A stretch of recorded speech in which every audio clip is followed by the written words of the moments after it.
Ahoy VC, welcome to the Personal Oasis. This is the Blind Island, and today we are going to be looking at a very underrated album by an incredibly underrated band.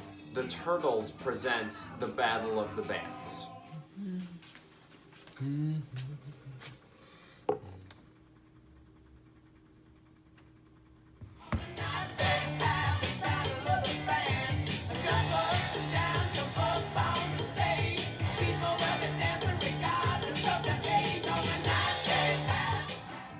So to give a little background information on this album, the Turtles have been known as a singles group. A lot of people will know them primarily from their big hit, Happy Together.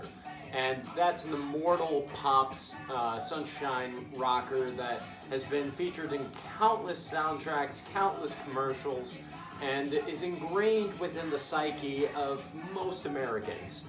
And while many people have kind of come to see the Turtles as a joke group or just a simple pop rock group, I would like to say that there was a lot more going on beneath the surface. They were tired of kind of being seen as this joke or singles group, but they also had an incredible sense of humor to them and were very cynical about the music industry. They understood that what was at number one yesterday is going to be at the bottom of the bargain bin tomorrow. And they kind of ran with the idea that the Beatles had with Sgt. Pepper's Lonely Hearts Club Band of imbuing a different band and kind of having a way of doing different sounds that the Beatles couldn't necessarily do on their own, and applied it to every single song on the record. This album actually has a different style for every single one, and a different band is attributed to each song. I think that's really funny because they even have pictures of each of the groups that they are embodying in each of the album's tracks. And because of that, there is a wide variety of sounds to be had on here. The Turtles started off actually as a surf rock group, and they wind up actually doing a surf rock number on here. And it is amazing how they're able to just completely embody each genre so very well. But little background information on that, and then shortly after this album was released, the Turtles started actually touring with Frank Zappa and the Mothers. And when you hear this album, you definitely start to see why that is. It's a bit of a parody, it's a bit of comedy, but pulled off with flourish and aplomb. Now let's get into my thoughts on the music.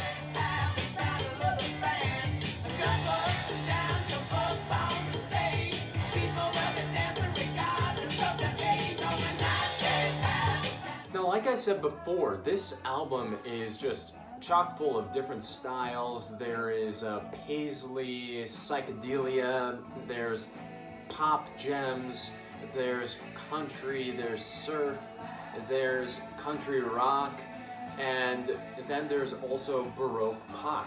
It's very much an album where they're trying to capture each one of the genres that were very, very popular at the time and kind of put their own spin on it. They even do a Motown 60s fuzz guitar song in the style of Booker T and the MGs called Buzzsaw, which works surprisingly well.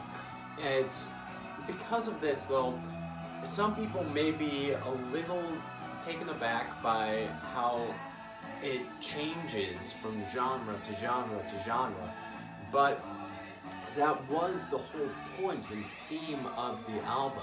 Even the very first song, it's called The Battle of the Bands, and it sounds like this big, bombastic, just theme song. Like you're starting watching a variety hour show, and each band is taking the stage, and they're trying their best to one-up the next group that's in front of them.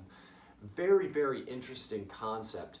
And their mastery of the instruments are just so really really beautiful. It goes on to show that there's this sophistication to their playing that a lot of people didn't at first probably think was there, and they were much more than just a pop rock group.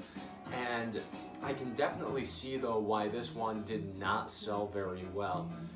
Since it is a little too out there for probably the audience that was buying the Turtles stuff at the time, just that standard pop rock stuff, and it wasn't quite far out enough for people who are really into strange, trippy psychedelia.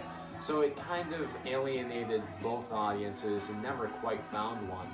And in recent years, it's been getting reappraised and being called the Turtles' finest hour. While I may not necessarily agree, I think that goes to Turtle Soup, which was produced by Ray Davies, and I'll probably do a review of that later on. This is easily a contender, just right neck and neck with it. Very, very well done.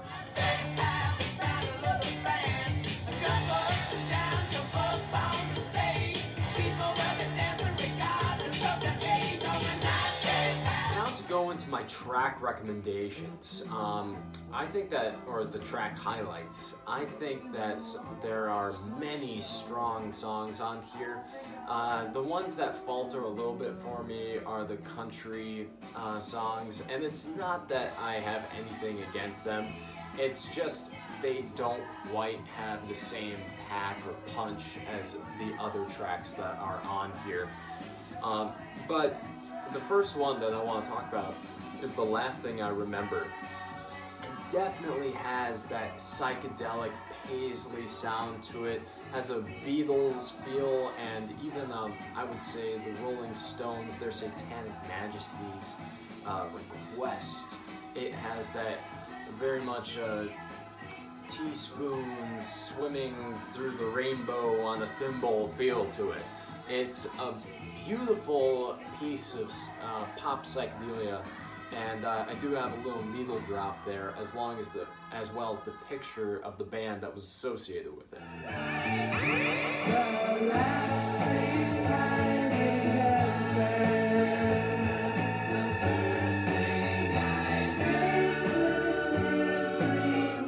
Next track that I am recommending is Eleanor.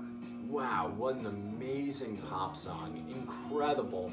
And what's funny is that it's actually a parody of their song Happy Together. He takes the melody of Happy Together and inverts it because the record label was pushing them really hard to make another #1 single in the vein of Happy Together. So they decided to make the most inane, stupid pop song possible and created Eleanor. However, because they couldn't help themselves, they wound up really liking the tune, polishing it, and making it a single, and it did get into the top 10. And you can easily tell why. It's infectious, it gets in your head, it's so positive, it makes you feel good, and even though the lyrics are kind of dumb, they do just capture this naive innocence that you can't help but love.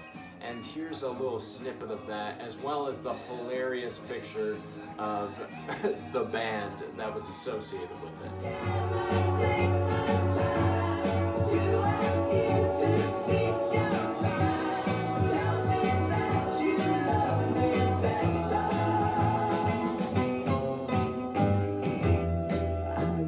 And finally, the last song I want to talk about is You Showed Me, which was penned by the immortal Gene Clark and Roger McGuinn, and you can feel their fingerprints all over that song.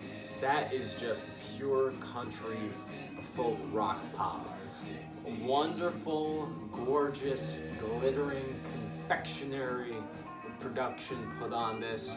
It is really a gem within the Turtles discography, and I don't understand why it hasn't been used in tons of soundtracks and playlists across America, across the world, because it truly is a one-of-a-kind sounding song.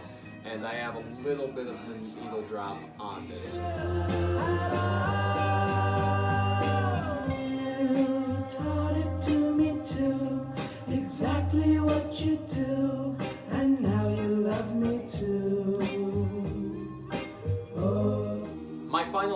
this record is that while it is a bit disjointed and all over the place, I am incredibly blown away at the Turtles' ability to take what was basically seen as them being a joke and flipping it as getting in on it, and they completely blew me away. I had very little expectation going into this. I've been recently revisiting the Turtles' discography, seeing that there is more to discover, but this is the point, the demarcation point to me, where the Turtles went from being a joke, kind of a joke fun group, to being truly artists in their own right. I would have to take a point away just for some of the songs that don't quite hit it out of the park, but overall, and some of the experiments don't necessarily work all that well, but I'm still going to give this one a 4 out of 5. Very similar to Sally Eden Farewell American Tour, all over the place, but the execution is so wonderful, and I love when an artist tries their hardest, swings for the fences, even if it doesn't always land. I'm glad that they tried something different and strange, so this one gets a 4 out of 5 for me. So guys, what did you think of this review? Have you listened to The Turtles Presents The Battle of the Bands? Have you really given the Turtles much thought before? Let me know in the comments below, and I hope that you guys have a great day on your own personal oasis. Cheers.